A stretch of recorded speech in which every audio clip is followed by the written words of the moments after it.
ఒక స్త్రీ గర్భాన జన్మించినటువంటి మానవుణ్ణి పట్టుకొని, మానవుడైన యేసును పట్టుకొని ఎందుకు దేవుడు అని అంటున్నారంటే, మరి దేవుడు కాకపోతే మరేమిటండి? తండ్రి లేకుండా ఎలా పుట్టగలడు?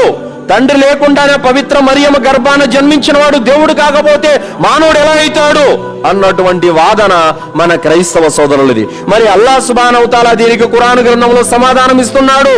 సూరా ఆల్ ఇమ్రాన్ 3వ సూరా 59వ వాక్యంలో అల్లాహ్ అంటున్నాడు, ఇన్న మసల ఈసా ఇందల్లాహి కమసలి ఆదం ఖలఖహు మిన్ తురాబిన్ సుమ్మ ఖాల లహు కున్ ఫయకున్. యేసుక్రీస్తు పుట్టుక ఆదం పుట్టుక వంటిదే. ఆదమును అల్లా మట్టితో చేసి కున్ ఫయకున్, అయిపో అంటే అయిపోయాడు. అదే విధంగా మేము తండ్రి ప్రమేయం లేకుండానే, పురుష ప్రమేయం లేకుండానే యేసుక్రీస్తును పుట్టించాము అని అల్లా చెప్పాడు. తండ్రి లేకుండా పుడితే దేవుడైపోతాడా? మరి ఆదాము తల్లి తండ్రి ఇరువురు లేకుండానే పుట్టాడు. మరి ఆయనకు తల్లి గర్భం కూడా లేదు, మట్టితో పుట్టించబడ్డాడు. తండ్రి లేడు, తల్లి లేదు.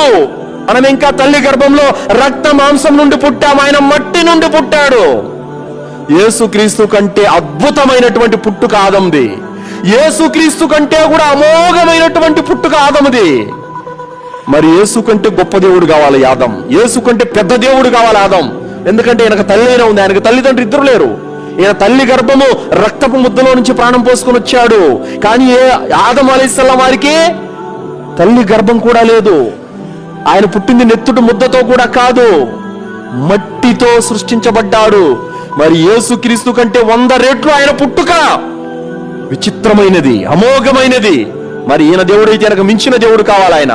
కానీ ఆయన తల్లిదండ్రులు లేకుండా పుట్టినా, యేసు తండ్రి లేకుండా పుట్టినా ఇరువురు దేవుళ్ళు కారు.